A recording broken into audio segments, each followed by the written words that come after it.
Good afternoon, everyone. I am the reporter of MC108, and my topic is all about the Austin and Searlesl'S speech act, locutionary, elocutionary, and perlocutionary. So, what is speech act? A speech act is an utterance that serves a function in communication. So, locutionary, elocutionary, perlocutionary. Distinct between the following. Locutionary, the words that are uttered or written.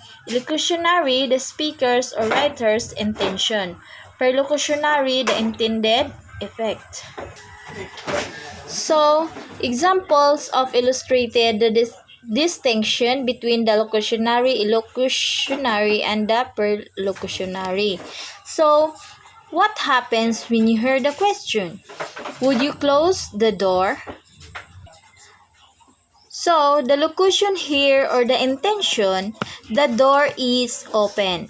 The elocution or the meaning is the close the door. And the perlocution or the effect on the hearer, it could be too noisy, I have to close the door. Okay, Austin was the creator of speech act theory. He made clear that by saying something, we do perform an action or just state things. He also stated that there are differences in perceiving a speech act by differentiating a speech act into locution, elocution, and perlocution.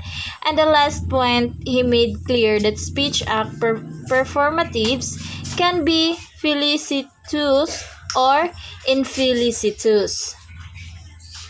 So, Searlesl'S speech act theory.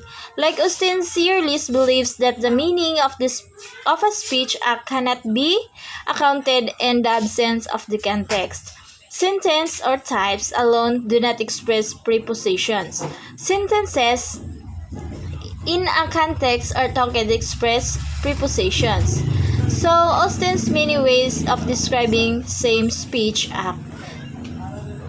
So, Searlesl'S, the speech act or elocutionary act. Basic unit of language. The introduction of a token in the context of a speech act, not the word sentence type or the theory. A token as an instance of communication, relevancy of the speaker's intentions, correct understanding and description of their utterances. There are 9 conditions of the speech act promising. So, individual speech promising rules the set of necessary and sufficient condition. So, what conditions can be formulated for speech act to count as a promise? First, condition 1, to obtain normal input and output conditions. So, in condition 1, you know how to deal with language. Most speak it, do not have any special handicaps. The second condition is a professional content as early is needed for the promise. So example, I promise I'll be there tomorrow. So the professional center here is the day after tomorrow. So next, the third is a future possible action of the speaker. So, promising to try and make somebody else do.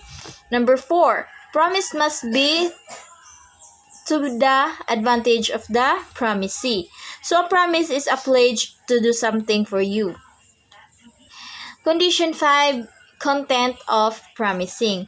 Not clearly if it is going to happen anyway. So, in a 4 and 5, it is called preparatory conditions because no promise, no advantage of the promises. So, promise contains something or wants to happen to him. So, number 6 is sincerity condition. Promiser must intended to carry out the act that he promised to do. So, The condition 7 is essential condition. Promisor intended to put himself under the obligation of carrying out the promised act. Number 8 is promisee now understands that a promise is being made or the utterance. Conventionally, it produces this understanding in the promisee that the utterance counts as the undertaking of an obligation. And the last is wrap-up condition. So the promise between speaker and the hearer, promisor and promisee is correctly and sincerely uttered.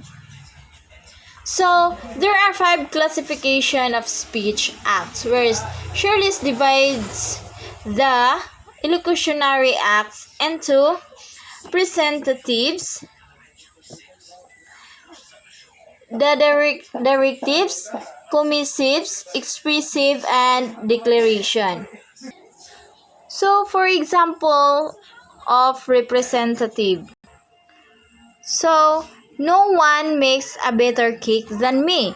So they condition a certain statements for describing. So, in directives, for example, could you close the window? So, they direct the hearer towards doing something like asking or requesting.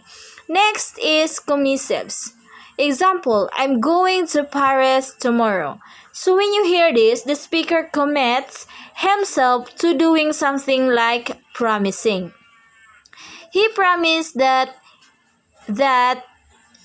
he going to Paris tomorrow. Next is expressives, saying, excuse me. So they express how the speaker feels about a certain situation, like apologizing or welcoming. Next is a declaration. You're fired or you're hereby fired. So the point of who is to bring something firing. So that is all about my report of MC108.